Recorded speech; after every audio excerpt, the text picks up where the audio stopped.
Varşova Paktı dağıldıktan sonra aslında varlık sebebi de ortadan kalkmasına rağmen savunma adıyla da anılsa aslında bir savaş örgütü.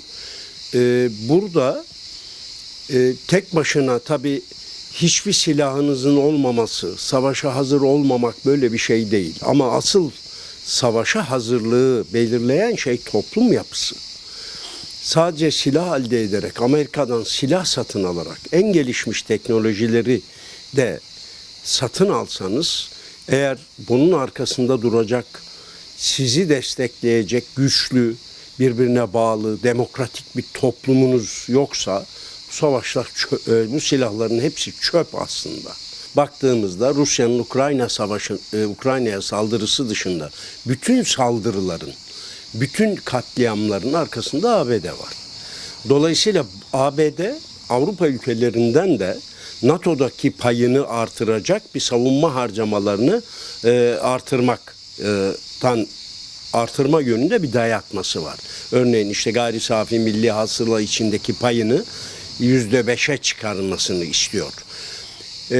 Türkiye de buna paralel olarak 2024'te %1,9 olan harcamasını şu anda 2026 için %2,8'lere çıkartmış durumda.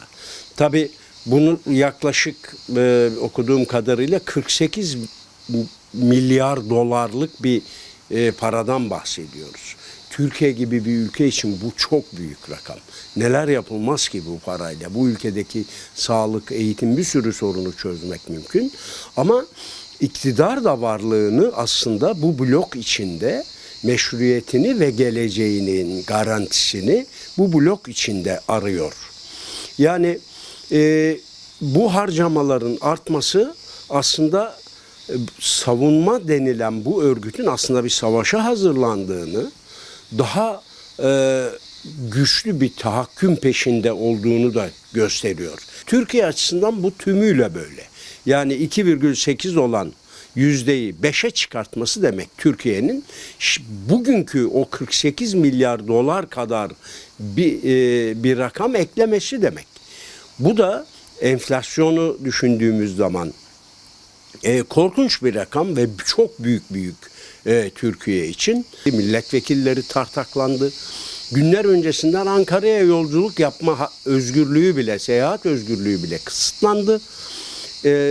Bütün mesele iktidarın kendi NATO'dan, ABD'den aldığı meşruiyeti bir de geleceğini garantilemeye dönüştürmek istiyor ve iktidara yönelik, onu değiştirmeye yönelik her türlü harekette de NATO'yu arkasında görmek istiyor, ABD'yi arkasında görmek istiyor.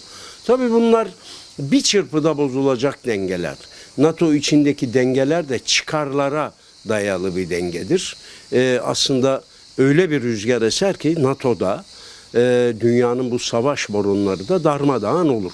Türkiye'yi Afrika'dan beter edecek bir talan altına sokmuş durumda iktidar. Yani kuzeyden güneye, batıdan doğuya her yerde madenlere tahsis edilmiş çok önemli toprak parçaları var ve bir denetim de yok. Bunun Türkiye'ye kazandıracağı hiçbir şey de yok. Sadece uluslararası tekellerin bu İliç'te olduğu gibi altın madeni, her çeşit madeni, özellikle değerli mineraller diye geçiyor. Bunları talan edecek. Onun eksikliği görülüyor. Öyle olsaydı, böyle bir cephe olsaydı Gazze'de bu soykırıma izin verilmezdi örneğin.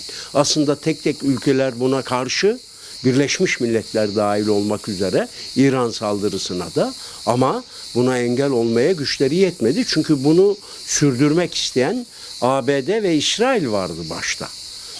Üçüncü bir barışçı ülkelerin, demokrasiden yana ülkelerin üçüncü bir bloğuna ihtiyaç olduğunu düşünüyorum. Bu en büyük eksiklik olduğunu görüyoruz daha doğrusu. Son 20 yıllık süreçte toplumda düşmanlıkların arttığı, çürümenin, birbirine güvenin, sahtekarlıkların, riyakarsızlıkların, liyakatsızlıkların arttığı bir ortam var.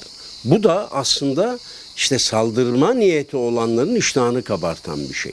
Asıl mesele demokratik bir toplumun birbiriyle barışık, demokrasi içinde farklılıklarına saygı gösteren, bunun içinde eşit olan bir toplumun olması.